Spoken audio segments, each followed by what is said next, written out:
landsmøde, det er, hvor vi samles på tværs af generationer fra hele Danmark i Skjern, Danmarks smukkeste omgivelser, til lovsang og forkyndelse en hel weekend. Der får vi lov at opleve LM som en stor samlet familie, og så kan man tage det ned med campingvognen, man kan slappe lidt af også og være sammen med alle gode venner. Landsmødet for mig, det er mødet med gamle venner, dejlig forkyndelse og så sjove indslag.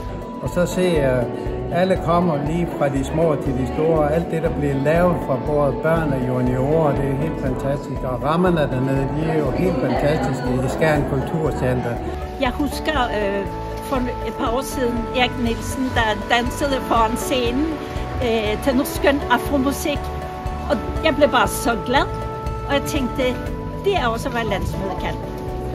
Det gode ved at være på landsmødet, det er da, at man er sammen med en hel masse andre fra LM, og at man er den der stemning, der er, når man er rigtig mange. Det er mega fedt.